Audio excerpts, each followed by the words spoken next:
Ngopas, ngobrol pendidikan santuy. Kembali lagi di Ngopas, ngobrol pendidikan santuy. Ini memang kita sedang dalam posisi yang santai gitu ya. Iya. Sore-sore ambil ngopi. Sambil Gitu. ngopi, ya, Tapi Pak. bicaranya serius juga gitu. Iya, Ya iya. berat tapi ini Santai. santai. Kita mencoba untuk membuat yang berat-berat ini menjadi ringan gitu. Iya. Ya. Pak Din, ini kalau kita lihat sekarang ini kan banyak negara nih berebut pengaruh terhadap Indonesia ini. Ini Indonesia ini kayak primadona gitu sekarang itu. Di energi, ya. Di energi. Iya. Dari Eropa sampai Amerika ini kan kadang ada rasa ketakutan mereka juga ditinggal Indonesia dan sebagainya ini. Eropa misalnya terutama sekarang ini berebut untuk meminta Indonesia jangan menghentikan ekspor mereka ya, terutama nikel dan batu bara. Iya. Nah, terkait dengan hal ini pasti dong di UGM terutama di pusat energi ini sudah memiliki gambaran gitu. Ini isu-isu yang paling menarik untuk dikembangkan itu apa gitu. Banyak sekali, Pak. Jadi kami di UGM itu kita harus sadar juga bahwa apalagi dengan adanya invasi Rusia ke Ukraina ini membuat peta energi dunia berubah total. Ya. Jadi saya masih ingat ya pada waktu 2011 sebelum saya menyelesaikan postdoctoral fellow di Jerman itu, saya bekerja di Institute for Nuclear Safety Research. Dan pada waktu itu berbarengan dengan accident-nya pembangkit listrik tenaga nuklir di Fukushima Daiichi. Dan saya masih ingat ketika kita masuk ke research center itu, orang udah demo, Pak, agar riset di bidang energi nuklir di Jerman ditutup dan reaktor dipensiunkan. Dan akhirnya pemerintahnya terpaksa mempensiunkan di 2022 ya. Namun dengan adanya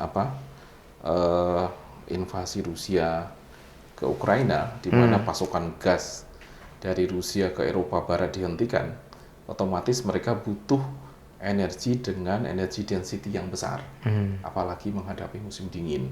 Sehingga mau nggak mau gas tidak disuplai, mereka berusaha untuk mendapatkan suplai gas dari luar. Iya. Itu bisa membuat mereka beku ya. Beku, musim dingin kan sampai minus 40 derajat Celcius gitu ya. Apalagi di kota tempat saya itu di Dresden itu biasa, minus 30 itu biasa ya. Dan mereka harus mendapatkan, bahkan mereka sekarang ingin mengoperasikan PLTU-nya kembali, Pak. Yang selama ini tidak pernah dioperasikan. Jadi mereka butuh dan mengimpor batu bara. Kemudian juga pengembangan electric vehicle ke depan, mereka butuh energy storage juga. Dan salah satu material dasarnya adalah nikel. Walaupun mereka mencoba untuk ke depan mengembangkan teknologi dengan menghilangkan nikel. Dan namun, itu Indonesia menjadi. Dan kita punya semuanya. Kita punya batu bara, kita punya gas, dan kita punya kita punya nikel juga. Namun kita ingat kembali loh Pak Haris, bahwa di Undang-Undang 30 tahun 2007 mengenai Undang-Undang Energi kita dinyatakan bahwa energi adalah modal dasar pembangunan nasional, bukan state revenue. Artinya sumber energi, bahan bakar energi yang kita miliki itu bukan dijual serta-merta untuk mendapatkan uang, bukan, tapi dikembangkan di dalam negeri sebagai feedstock untuk industrialisasi. Artinya dikelola di dalam negeri. Dikelola dalam negeri sehingga rantai ekonomi jadi panjang. Kalau rantai ekonomi panjang, tentu pendapatan negara lebih besar. Betul. Sehingga langkah pemerintah untuk tidak jor-joran mengekspor ke negara maju saat ini sebuah langkah strategis membuat kita menjadi lebih berdaulat. Namun di UGM, kita di kelompok energi UGM, kita tidak serta-merta terbuai dengan itu. Walaupun kita secara kedaulatan kita kuat di sisi energi, kita juga mengembangkan energi baru dan terbarukan berdasarkan potensi lokal, Pak.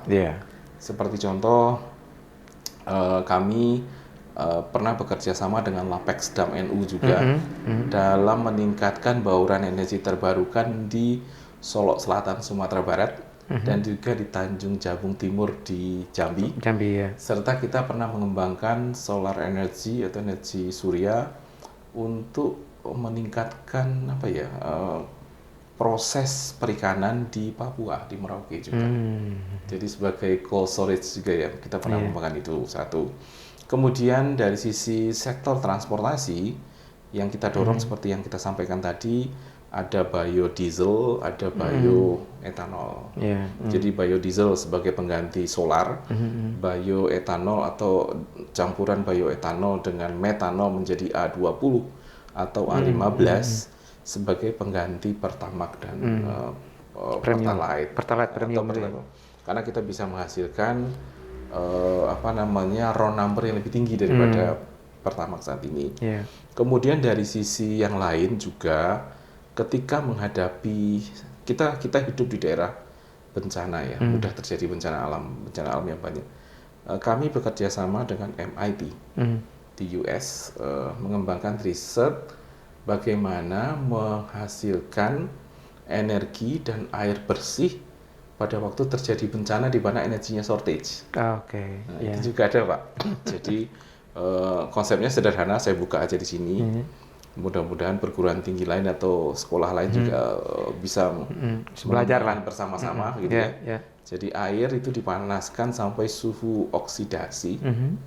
Kemudian dengan menggunakan scrub aluminium, kita bisa kemudian yang tadinya air kotor itu bisa difilter menjadi air bersih sehingga bisa dipakai di daerah bencana.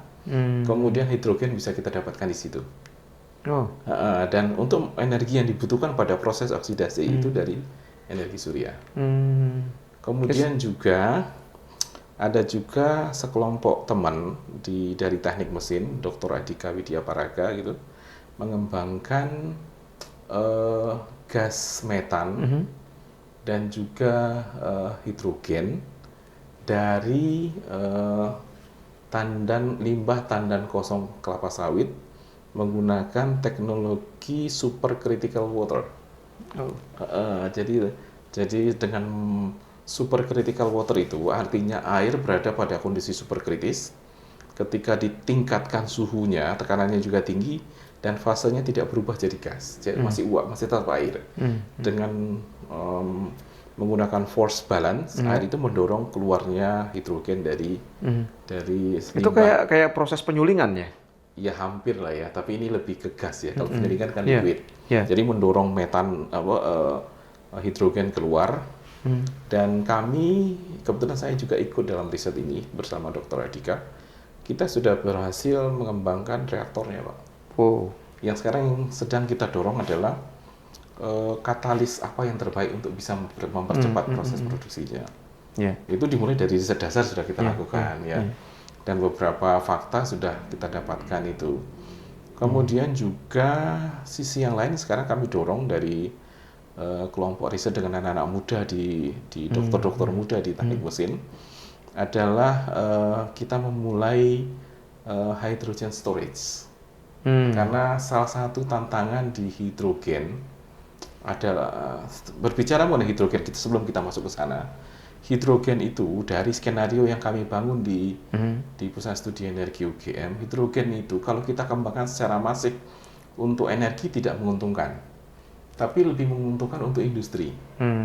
Oleh karena itu, permasalahan utama dari hidrogen adalah storage-nya, karena dia bisa masuk ke dalam kristal-kristal dari materialnya, sehingga ketika diuji terjadi penurunan tekanan dan kita menganggap dan banyak orang menganggap itu bocor padahal bukan.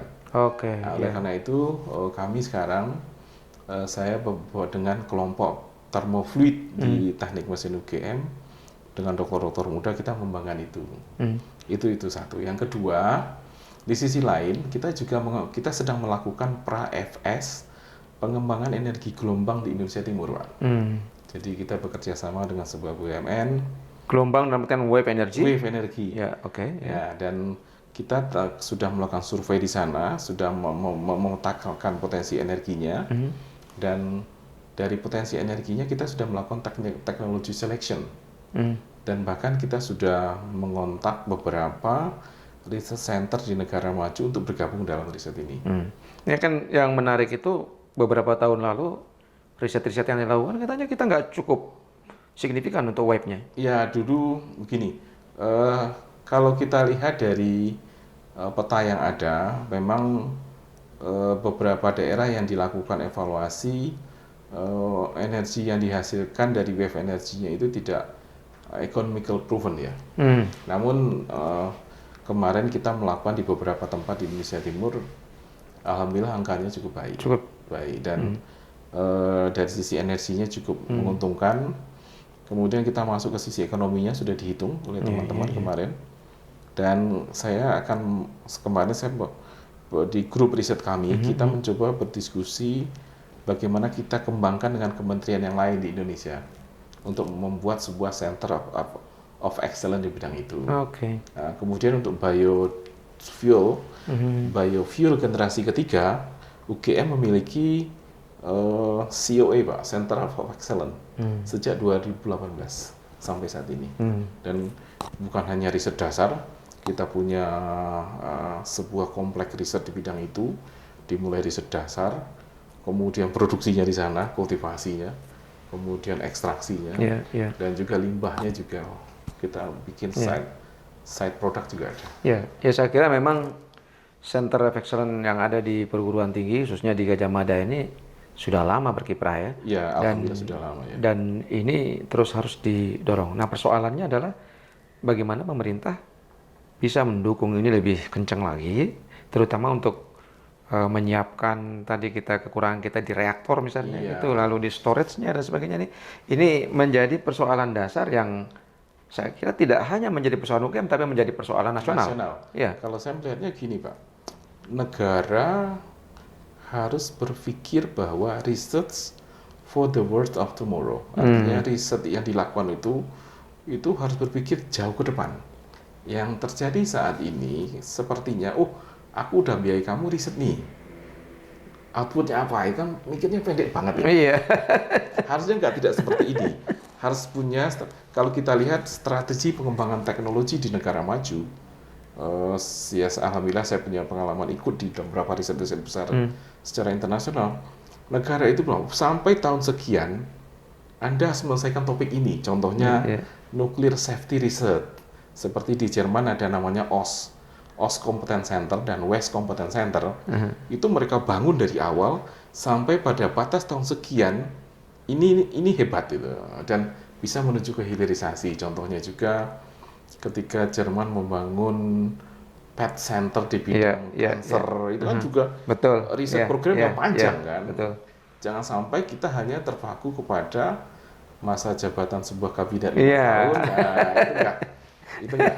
Oke, tapi ini kita akan tahan sampai podcast berikutnya karena ini kita juga akan mengundang kawan-kawan kita dari negara-negara ASEAN minggu depan ya. Juga kita akan diskusi juga sama beberapa ahli energi yang kita akan undang dari perguruan tinggi lain juga nanti. Sebelum kita tutup, Pak Din, ada yang ingin disampaikan? Ya, kalau saya begini,